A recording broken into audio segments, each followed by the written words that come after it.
signs of a struggle within the house and no evidence of forced entry to the home. Stephanie's family became extremely worried, as you do. They knew that Stephanie just didn't get up and leave. She loved her life. She loved her job as a nanny. She loved the children that she was a nanny for. She was always busy and just really happy. Everything in her life was going really good. Well, almost everything. Stephanie was in a relationship with a man named John, and frankly, it wasn't going very well. This man, John, I'm gonna mess this last name up. Osbilgan was 29. Stephanie was 25, if I didn't say that. He had a good job. He was a stockbroker, and he and Stephanie kind of had one of those on again, off again relationships. The month before Stephanie actually went missing, he had been arrested and accused of assaulting her. The day before she was last seen alive, John sent Stephanie some pretty nasty text messages, angry, profane messages that went unanswered. So, of course, the police look into this John guy, and he says, yeah, he was with Stephanie the night before, and the last time he saw her was the morning of Halloween, as she was getting ready for work. But John says he has no idea what happened to her. He left. She left. He's got no clue. But the police aren't stupid, and they did notice some marks on John's neck that added to their suspicion that this guy had something to do with Stephanie's disappearance. The police and Stephanie's family launch an extensive search for her, and it even crossed state lines. Investigators from multiple agencies canvassed hundreds of acres in areas ranging from Freehold, which is about 50 miles south of Manhattan, to Staten Island, where John once lived. Over the course of their investigation, detectives searched John's house in New Jersey not once, not twice, but 5 times. And they found out that the day that Stephanie went missing, John had gotten fired from his job. Officials, when they looked a little deeper into him, discovered that he had been charged 3 times in other domestic violent incidences, including just the one against Stephanie. According to a criminal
Parze when they came across Stephanie's body in a wooded area. They thought at first that she was a mannequin, but as they got closer, they realized what they were seeing. The spot was very near one that police and other people had previously searched for Stephanie. Stephanie was found fully clothed and face down. She was close to the road, but she would not have been visible from the road if you were just driving by. Her remains were too far into the decomposition process to determine how she was killed. 2 angels found her, and emotional Ed Parze said these 2 angels were put there for a purpose. That's how we feel. Stephanie was just 15 miles from home the whole time. Her father held back tears as he thanked officers and members of the community for their months of searching and support. He said, "Stephanie's home. She's coming home at last, right where she belongs." More than 300 people, strangers and family alike, went to the funeral service for Stephanie Parze at St. Rose of Lima Church. A friend of the family said she couldn't help but notice how strange it all felt. It just felt surreal that they'd finally found her after 3 months of searching, but at least the parents had closure. Many of the mourners arrived in purple garb as a nod to domestic violence victims and to pay a nod to Stephanie. She was remembered as selfless, loyal, and a great sister. With tears in her eyes and her head buried in her husband's shoulder, Charlene Parze followed her daughter's casket as the pallbearers took it out of the church. In the 2 years since Stephanie was killed, Charlene Parze has been haunted by the close bond that they shared. We did everything together. Holidays, vacations, day trips, just going out to dinner, the movies. She finds reminders of her daughter everywhere, and she never knows when one will just trigger utter despair. "Now we just have a hole," said Charlene. "It's all you ever think about. Your mind never shuts off. Reliving what she was thinking while it was happening, trying to see her face, not being able to hold her, kiss her, or hug her ever again." Her distraught parents hold on to one final hope for securing answers about what happened to their daughter on the night of October 30th, 2019. Robbed of closure by suicide of her suspected killer, John, her family and the Monmouth County prosecutors are now honing in on what John told his parents before he died. Charlene says, "We just want the truth to come out." Ed Parze added, "How can they defend their son when they know he committed this crime?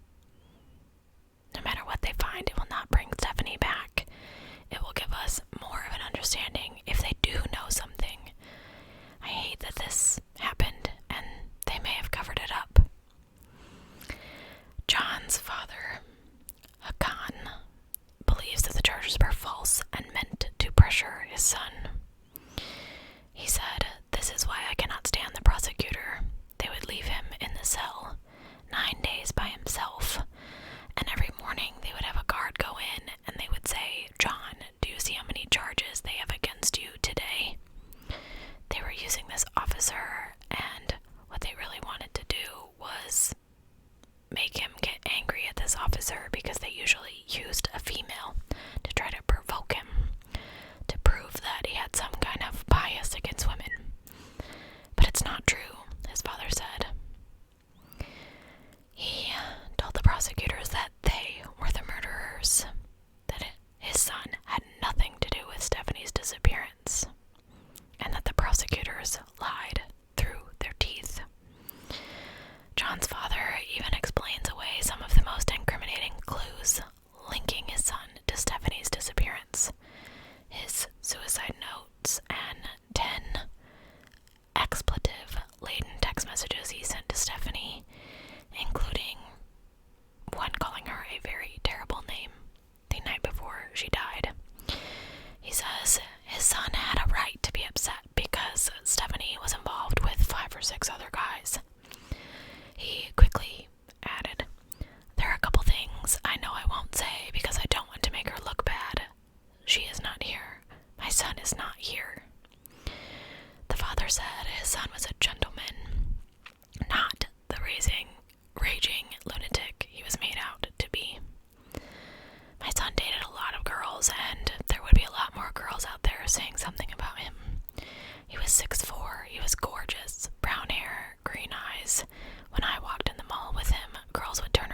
make sense if he called his father and said, "I killed her." Meanwhile, the prosecutor's stalemate with John's family continues.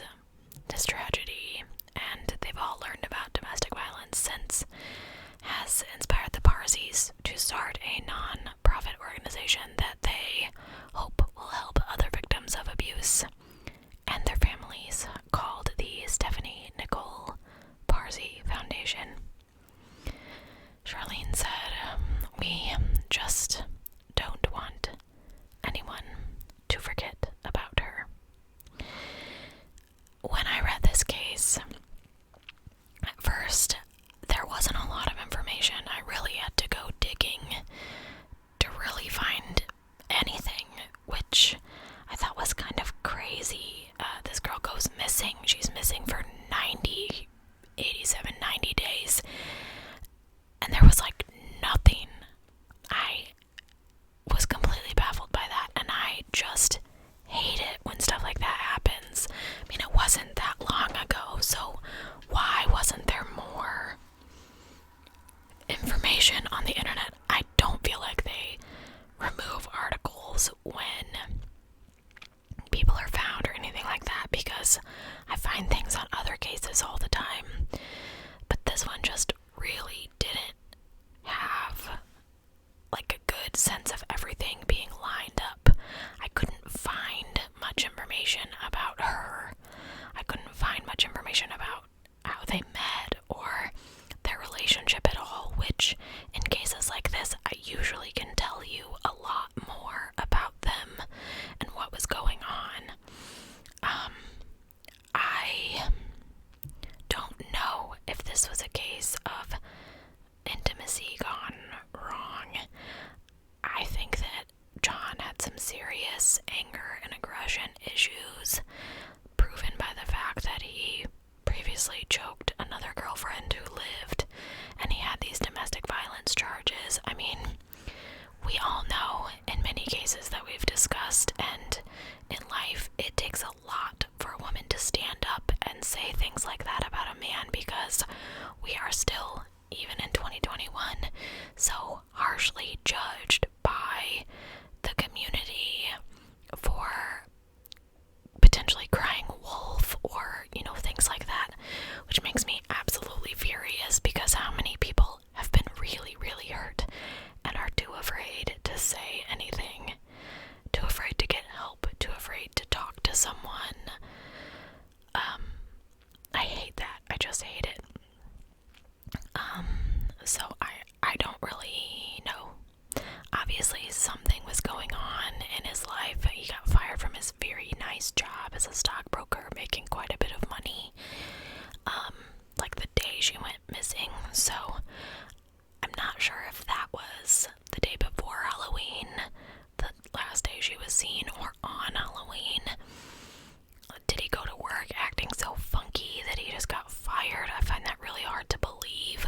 I think maybe he got fired before she went missing, and he went over there all angry, and they got into a fight and something happened. Now, I would think in that case, though, there would be some kind of sign of a struggle in the house. I'm not really sure. They didn't find any signs of forced entry. That, okay, fine, he didn't force his way in. She let him in, but I don't know. He obviously was not playing with a full deck, I think. I wish that he had written a full confession in his suicide shopping list note, so that her parents would have closure. He said that what his parents would hear on the news was true, but he didn't actually use her name or anything, so I don't know. Tell me what you guys think in the comments down below. Do you think this was intimacy gone wrong, or do you think it was John just raging out